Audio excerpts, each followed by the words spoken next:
전미애수님, 네, 이제 창세기 12번째 강의 하도록 하겠습니다. 오늘 창세기 2장을 끝내도록 하겠습니다. 제 등 뒤로 보이는 이분은 누구시죠? 이 흙에서 창조되는 아담이죠. 아담아 그러면 흙, 아담 그러면 이제 사람, 이제 그런 뜻이죠. 성호경하고 시작하겠습니다. 성부와 성자와 성령의 이름으로 아멘. 네, 그래서 1장, 그래서 2장 4절 A까지는 7일 동안 하느님께서 무언가를 하시는 이야기에 대한 거죠. 뭘 창조하시는 거예요? 바로 우리를 창조하시는 거죠. 우리를 뭐로 창조하시는 거예요? 당신의 자녀가 되게 창조하시는 거죠. 그래서 우리는 이미 이 세상에서 한번 태어난 적이 있고 또 새로 태어난 적이 있어요. 그렇죠? 아기가 어떻게 보면 어른이 되는 단계를 거치잖아요. 이 새로 태어남이 없다면 이제 동물에게 만약에 무인도에서 키워졌다면 지금의 인간의 모습으로는 살 수가 없는 거죠. 그러니까 인간이 그렇게 새로 태어나는 것처럼 또 하느님의 자녀로 한 번 더 새로 태어나야 되는 건데, 그것에 대해서 조금 더 자세히 쓴 것이 그 앞에 창조 이야기인 거죠. 무슨 문헌? 사제계 문헌인 거죠.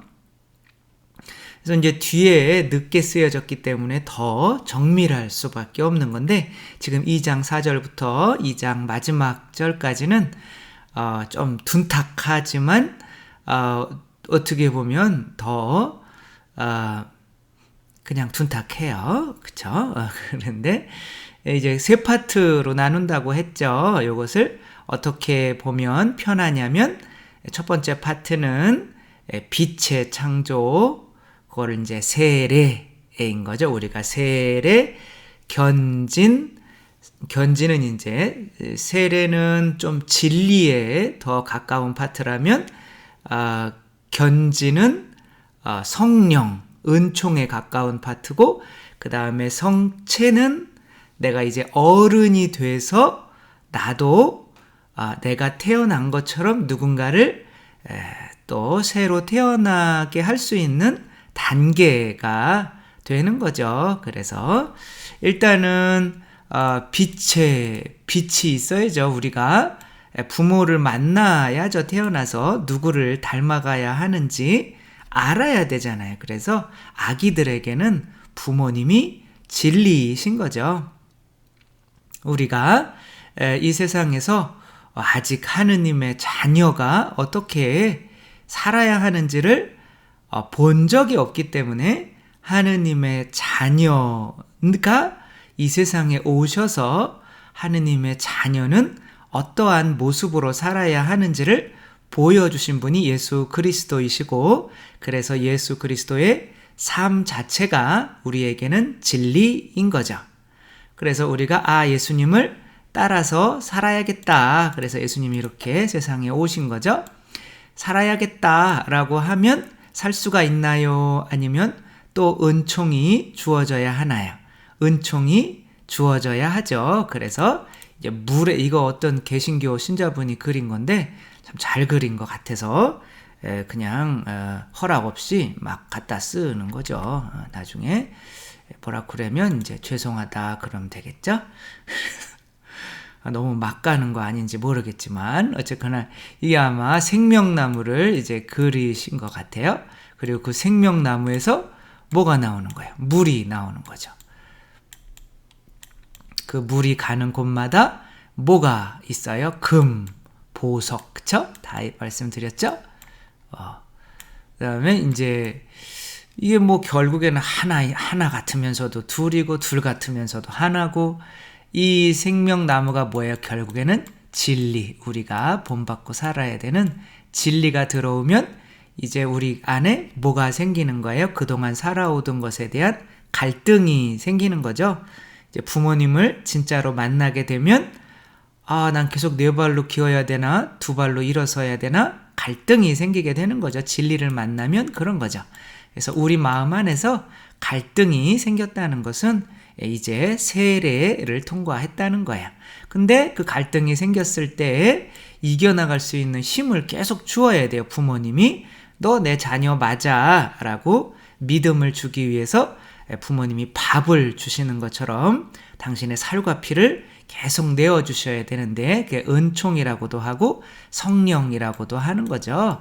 그래서 진리와 은총으로 우리가 새로 내가 이제 정말 두 발로 일어서기 싫은데 엄마는 계속 젖주는 거죠. 그래서 이거 뭐 젖 먹고 놀 수는 없으니까 또 한번 다시 걸음마 해보고 그러면서 이제 새로 태어나게 되는 것처럼 예수님께서 그렇게 여기까지가 우리가 지금 한 거죠. 이제는 성체를 보는 거죠. 제가 많이 말씀드리는 것 가운데 신안 앞바다에서 발견된 보물에 대해서 많이 말씀을 드렸죠. 신안 앞바다에 이렇게 도자기들이 떠내려왔고 좀 많이 훼손돼 있었겠죠. 이제 그것들을 그 신안 앞바다에 앞에 사시는 어부들이겠죠. 그분들이 이제 개밥 그릇으로 사용을 했는데 서울에서 내려오신 분이 그것을 1974년에 4개를 서울로 감정하기 위해서 가져갔다고 해요. 하나당 그때 돈으로 4억 5천만 원 감정가가 나왔다고 합니다. 신안 앞바다에서 이것을 개밥 그릇으로 사용하던 어부들께서 만약에 이 가격이 정말 몇 억 가는 그릇이었다고는 것을 알았다면 개밥 그릇으로 사용하지는 않겠죠. 근데 이제 이 세상에서도 자기 자신을 개밥 그릇처럼 굴리는 사람이 있고 자기 자신을 정말 귀한 보물처럼 여기는 사람도 있는 거죠. 이것을 자존감이라고 하는 거죠. 그 자존감은 내 스스로 알 수 있는 게 아니라 나는 원래 태어났을 때 그냥 내 가치를 몰라요. 그래서 부모님께 사랑을 충분히 받지 못하거나 아니면 아이가 있을 때 부모님이 막 싸우면 애가 나 때문에 싸우는구나, 나는 괜히 태어났네, 이렇게 자존감이 많이 낮아지고 사람은 자기 자존감만큼 살아가게 되는 거죠. 그래서 라만차의 기사라고 돈키호테의 이야기인데 이제 뮤지컬을 제가 참 좋아하거든요. 그거는 뮤지컬이 좋기도 하지만 그 내용이 정말 이 돈키호테 이분이 마치 예수님 같고 이제 이분은 내일 모레면 돌아가셔야 되는데 책을 너무 많이 읽어서 300~400년 전에 없어진 자기가 이제 기사라고 하고 이분을 공주라고 불러요. 그런데 이제 이 공주라고 둘시네아라고 부르는데 실제로는 이 자매님은 이름이 알돈자거든요.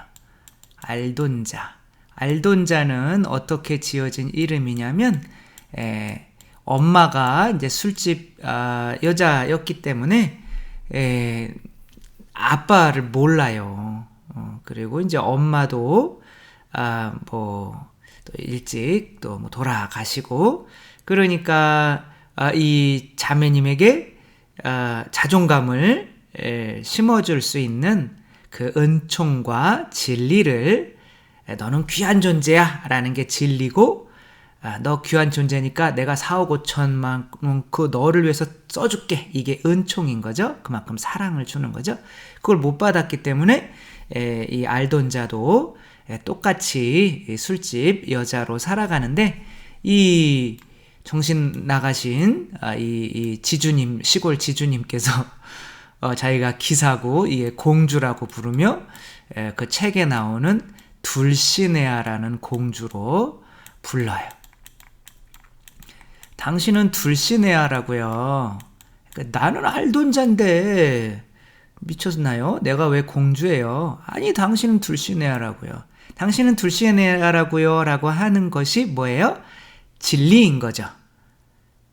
당신은 하느님의 아들입니다. 하느님의 딸입니다. 라고 하는 게 진리예요. 근데 그걸 우리가 어떻게 믿어요? 그러니까 하는 예수님이 어떻게 해야 돼요?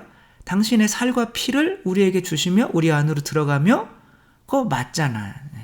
하느님의 아들이 당신 안에 있어요. 그게 은총인 거죠. 그러면 우리 안에 예수님을 받아 모시며 내가 하느님의 아들을 모시고 있네. 하느님을 모시고 있네. 라고 하며 진짜 믿게 되면 하느님의 자녀로 살게 되는 거고, 그걸 못 믿게 되면 이제 하느님의 자녀인 척만 하면서 계속 죄지으며 살아갈 수밖에 없는 거죠.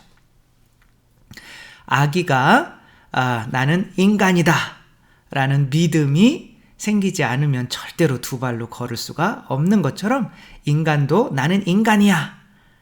나는 절대 하느님의 자녀가 될 수 없어.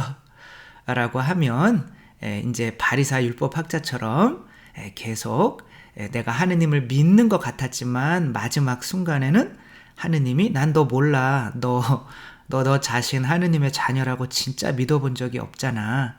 이렇게 말씀을 하시겠죠. 그러니까 원숭이가 사람 흉내내는 것처럼 그렇게 살아갈 수밖에 없는 거고, 이 알던 자는 이 기사님이 이제 목숨을 바쳐요. 거의 이 자매님을 위해서.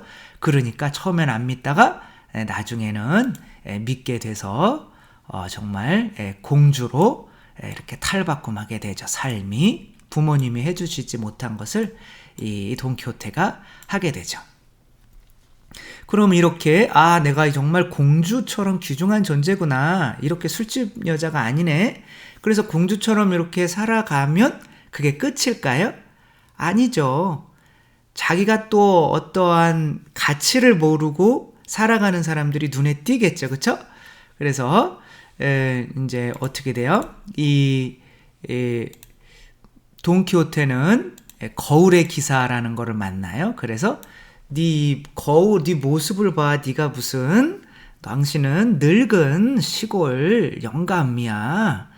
무슨 기사고 당신이 누구를 공주로 해준대.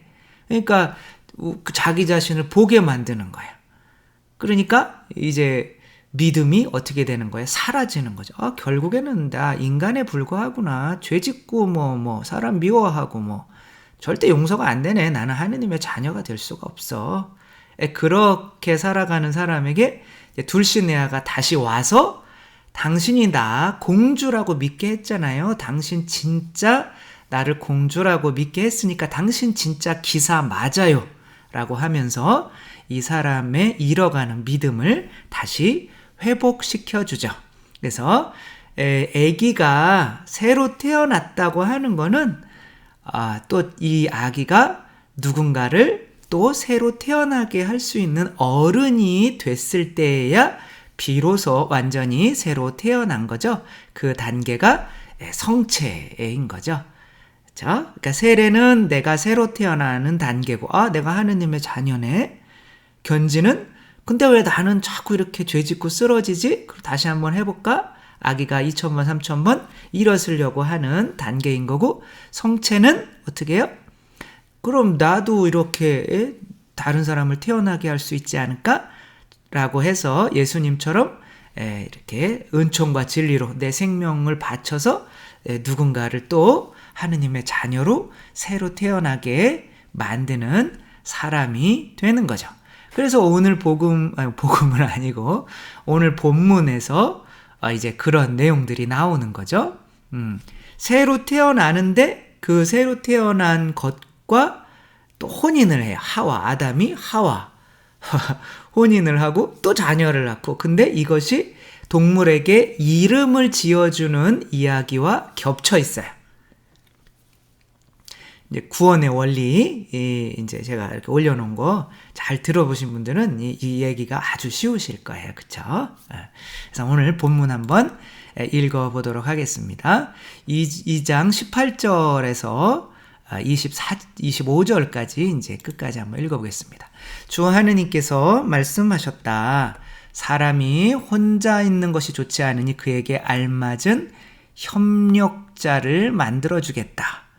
이 협력자를 만들어주겠다라고 말씀을 하셨는데 19절은 협력자 이야기가 안 나오고 동물에게 이름을 지어주는 이야기가 나오고 20절에 가서야 협력자를 찾지 못했다.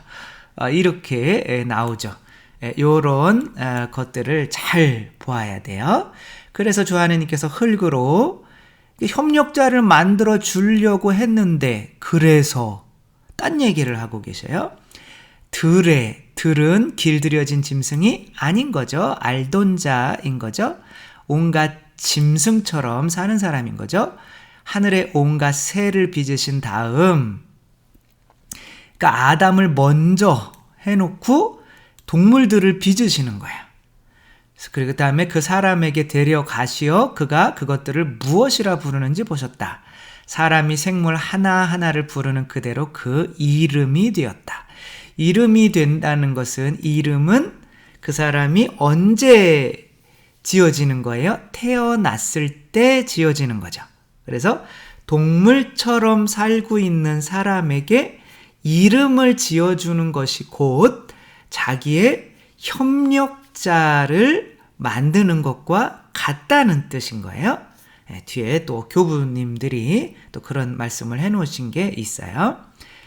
근데 이렇게 사람은 모든 집짐승과 하늘의 새와 모든 들짐승에게, 근데 육지의 짐승은 몇 종류가 있었죠? 3종류가 있었죠. 땅을 기어다니는 짐승이 있었죠. 그렇죠? 그러니까 집짐승과 들짐승과 땅을 기어다니는 짐승이 있었는데 땅을 기어다니는 짐승은 여기서 빠졌어요. 그 다음에 5째 날 뭘 만들었어요? 하늘의 새들과 물고기를 만들었죠. 그렇죠? 여기서 물에 있는 것들은 빼버렸어요.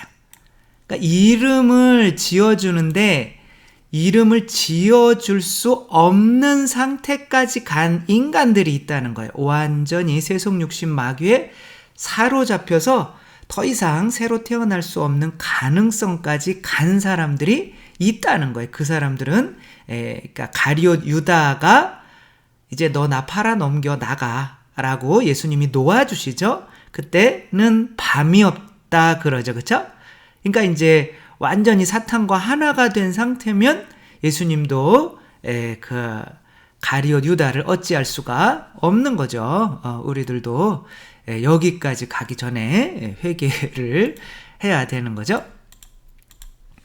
그래서 주 하느님께서는 사람 위로 깊은 잠이 쏟아지게 하시어, 깊은 잠 따르데마라고 하는데 이건 뭐 그냥 우리나라 말로 깊은 잠이 아니라 하나의 거의 죽음 같은 건데 이 스펠링이 맞는가 모르겠네요. 에스타시인가? 뭐 에스타시 이거는 이태리어 같은데요. 아무튼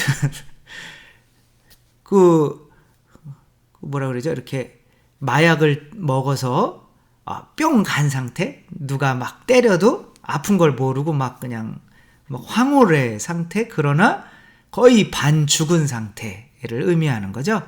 이것이 이제 아기를 낳을 때도 마찬가지인 거예요. 아기를 낳을 때도 죽을 것 같이 고통스럽지만 또한 그 고통스러운 만큼 그 호르몬 엔돌핀이 그게 이제 마취제고 호르몬이고 막 환각제래요. 그런 호르몬도 엄청나게 분배된대요. 같이. 그러니까 기쁨과 고통이 극도의 기쁨과 극도의 고통이 함께하는 거예요. 그런 가운데 자녀가 태어나게 되는 거죠. 그래서 아담을 깊이 잠들게 하신 다음에 뭐를 뽑는 거예요? 이제 갈빗대 하나를 빼내시고 그 자리를 살로 메우시는 거죠. 심장이 있는 쪽에 있는 갈빗대를 빼내는 거죠. 주 하느님께서 사람에게 빼내신 갈빗대로 뭘 만드는 거예요? 여자를 만드는 거예요. 여기서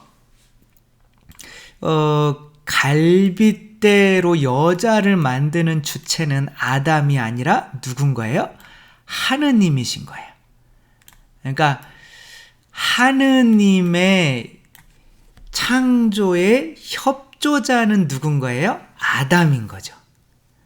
그리고 아담이 또한 우리를 창조하기 위해서 협조자로 태어나게 한 게 뭐예요? 교회인 거죠. 어렵나요? 야, 사람이 이렇게 부르짖었다. 이야말로 내 뼈에서 나온 뼈요, 내 살에서 나온 살이구나. 남자가 나왔으니 여자. 뭐 남자 이샤 뭐 그러는데 욕 같죠. 그러니까 그냥 이시라고 하는 히브리어 단어에 여성형만 아만 붙이고 이샤 여자가 되는 거죠.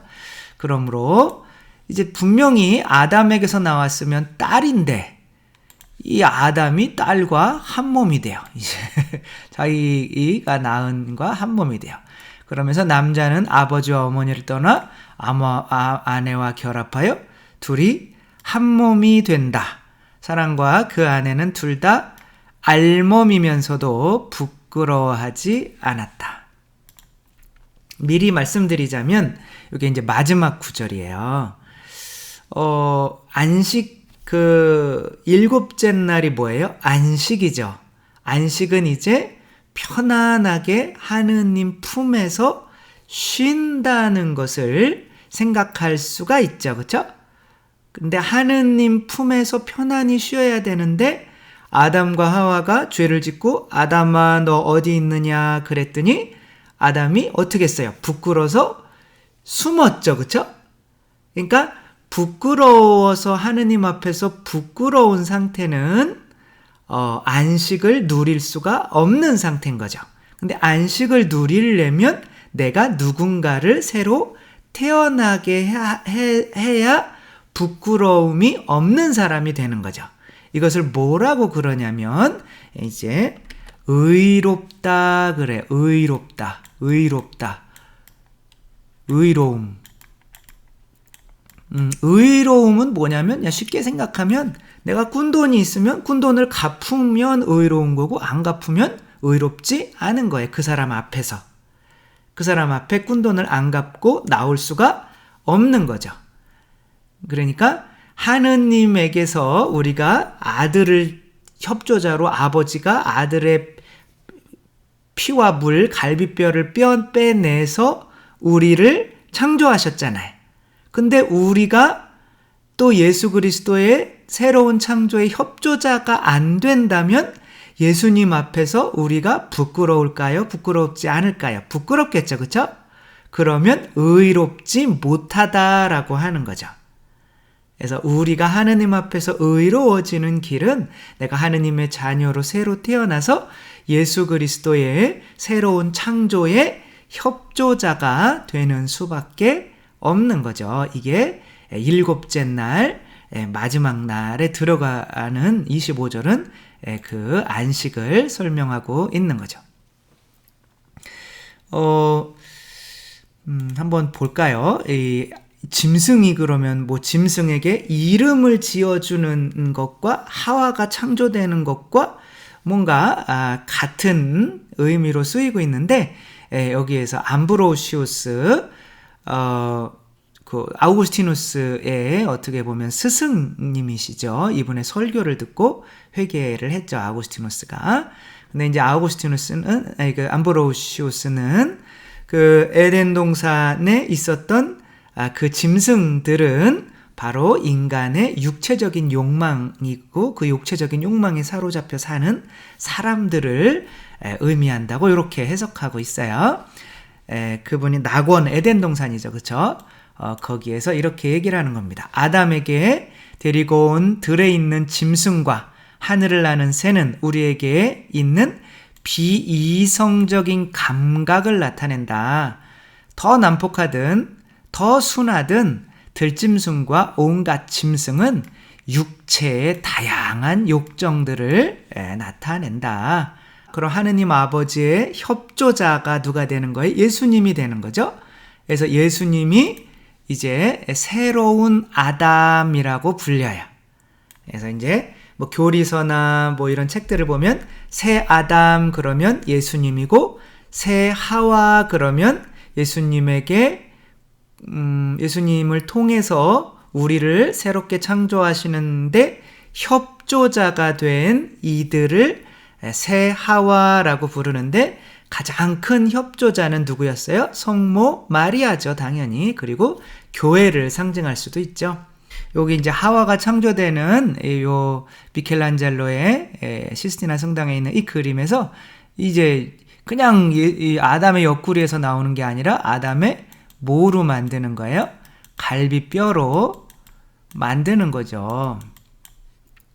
갈비뼈로 하느님께서 아담을 이렇게 하와를 만드신 것과 마찬가지로 하느님께서 두 번째 아담인 그리스도를 이렇게 깊은 잠에 빠뜨려서 옆구리에서 나온 피화물, 요건 뭐라고 그랬어요?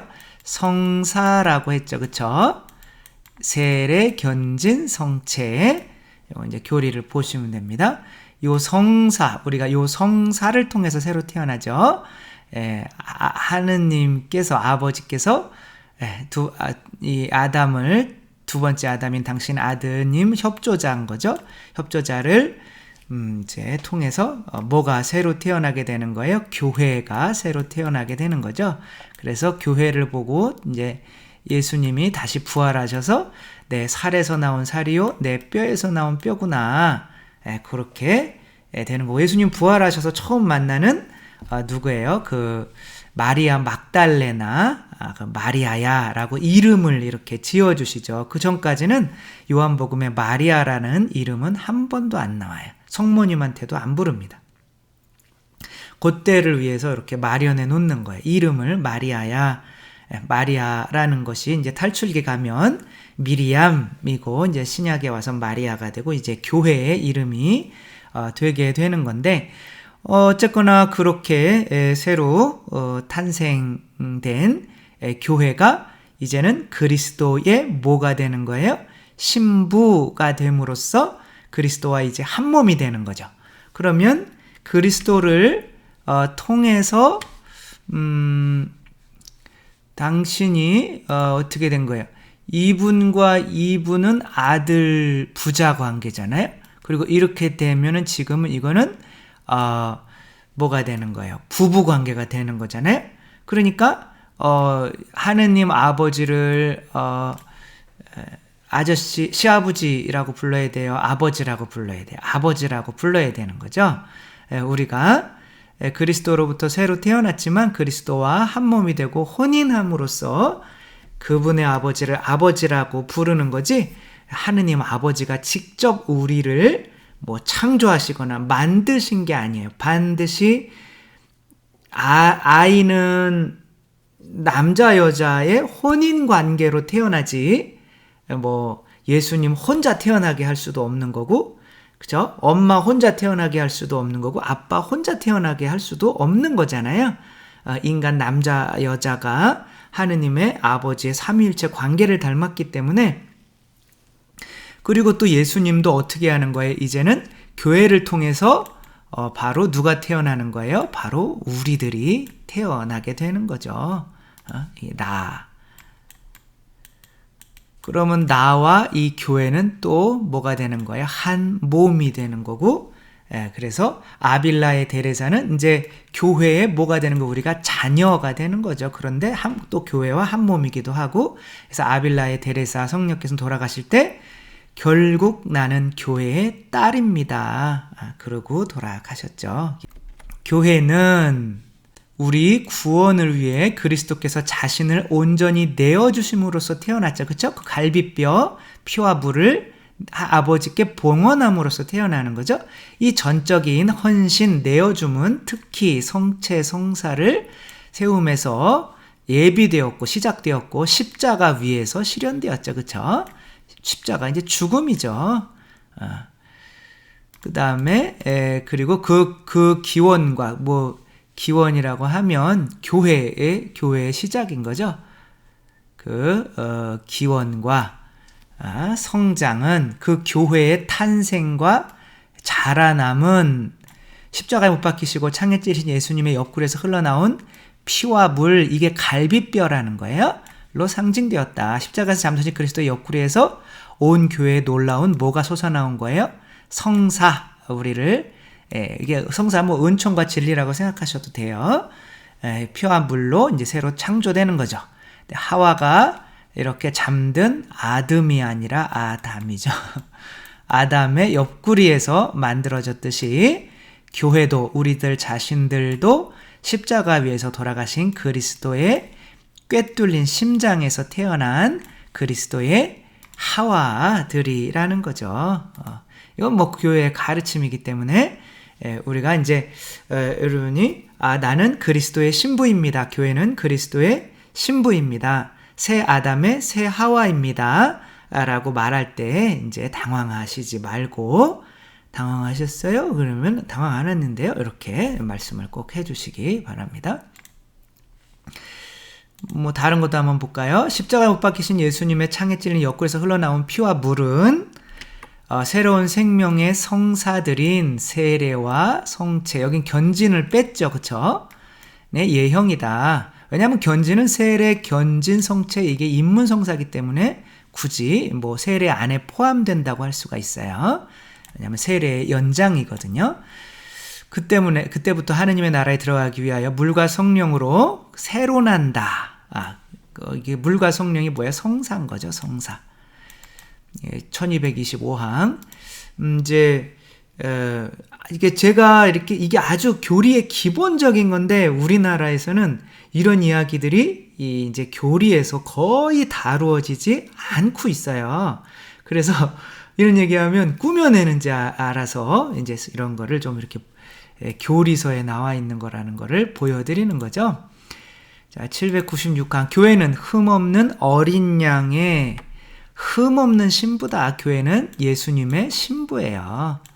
그리스도께서는 이 신부를 사랑하시어 거룩하게 하시려고, 깨끗하게 하시려고 당신을 내어주셨으며 피와 물을 흘리신 거죠. 영원한 계약을 통해 결합하시고 자신의 몸처럼 끊임없이 돌보아 주신다. 그래서 머리가 되시는 거, 우리의 신랑이라 부르고 몸으로서는 우리를 신부라고 부른다. 796항. 이런 이야기가 너무 많아서 다 할 수도 없어요. 근데 우리나라에서는 약간 이런 얘기들을 처음 들어보시는 분들이 있을 것 같아서 잠깐 이렇게 교리도 함께 했습니다. 그래서 이제 예수님께서도 이렇게 새로 태어나셔서 어떻게 해요? 이제 교회도 누군가를 낳을 수 있도록 당신의 피와 물을 흘리시는데, 예수님께서 만찬상에서 베드로의 발을 씻어 주시려고 하죠. 그러니까 베드로의 발을 씻어 주신다는 게 결국엔 당신의 피와 물, 당신이 하느님이고 주님이지만 내가 노예가 된다는 건 뭐예요? 발을 씻어주는 노예가 된다는 거는 내 거 너 위해서 다 버릴게. 너는 이런 존재 아니야. 4억 5천만 원 내가 너 위해서 쳐줄게. 라고 믿으라는 거죠. 하느님의 자녀임을. 그래야 하와로 태어나서 예수 그리스도의 뭐가 되는 거예요? 협조자 하와가 될 수가 있는 거죠. 그러니까 하느님 아버지는 예수님을 협조자로 뽑으시는 거고, 예수님은 또 교회를 협조자로 뽑으시는 거고, 교회는 또 말씀과 성사를 통해서 우리를 새로 태어나게 해줘서 또 우리가 교회의 협조자가 돼서 또 누군가를 새로 태어나게 하기 위해서 우리도 이 세상을 위해서, 이웃을 위해서 피를 흘려야만 하는 소명을 갖게 되는 거죠. 그러니까 여기까지 오지 않으면 의롭게 되지 못해서 부끄러움을 느끼고 살아가는 사람이 되는 거죠. 이제 3장은 어떻게 인간이 이러한 소명을 받았음에도 그놈의 뱀 때문에 부끄러움을 느껴서 에덴 동산에서 살 수 있는 그 의로움을 잃게 되었는지에 대해서는 이제 3장의 내용이 이렇게 나오는 거죠. 그래서 마지막으로 이태석 신부님, 그쵸? 분명히 교회에 의해서 새로 태어나셨죠. 그러니까 교회의 협조자가 되신 거죠. 그래서 이렇게 수단에 가서 이제 당신이 목숨을 바치셨죠. 그랬더니 또 이 사람들이 나도 이태석 신부님의 모범을 따라서 살고 싶어요 라고 하면서 우리 이 나라에 와서 이렇게 의사가 돼서 지금 이태석 신부님 동상에 이 사각모를 씌워드리는 거죠. 안 맞죠? 그쵸? 동상이라 그랬죠. 이분은 이제 옷을 입혀드리려고 하는 것 같고, 아무튼 처음에 왔던 두 분이 다 이제 의사가 되셔서 이태석 신부님처럼 수단으로 돌아가서 가난한 이들 위해서 봉사하겠다고 이렇게 또 다른 이태석 신부님의 협조자가 생기는 거고, 또 이들의 또 은총과 진리를 받고 새로 태어난 사람들은 또 이들의 협조자가 되겠죠. 그렇게 협조자가 이렇게 이어지며 하나의 교회가 그렇게 되는 거죠. 네, 그렇게 해서 이 많은 이 브라스 밴드와 많은 사람들이 이태석 신부님이 낳은 자녀들인데 결국에는 이태석 신부님의 하와들이 된 것처럼 우리 교회는 그리스도께서 낳으신 하와들인 거고, 또 우리 각자로 치면 우리는 교회가 어머니인 교회가 낳은 하와 교회의 자녀들인 거죠. 또 우리가 내가 가진 것을 이 선교하는 사람들을 도와줌으로써 또 다른 협조자가 될 수가 있는 거죠. 그렇게 또 우리가 이 장을 이러한 소명을 지켜나가야 우리가 부끄러움 없이 제7일의 안식을 에덴 동산에서 누릴 수 있도록 창조되었구나 라는 것까지 이제 2장 알고, 이제 3장은 어떻게 타락하여 원죄를 가지고 태어나게 되었는지에 대해서는 또 다음번부터 또 계속 하도록 하겠습니다. 주님께서 여러분과 함께 전능하신 천주 성부와 성자와 성령께서는 여기 모인 모든 이에게 축복을 내리시어 길이 머물게 하소서. 주님을 찬미합시다. 하느님 감사합니다. 성부와 성자와 성령의 이름으로 아멘. 네, 감사합니다. 사랑합니다.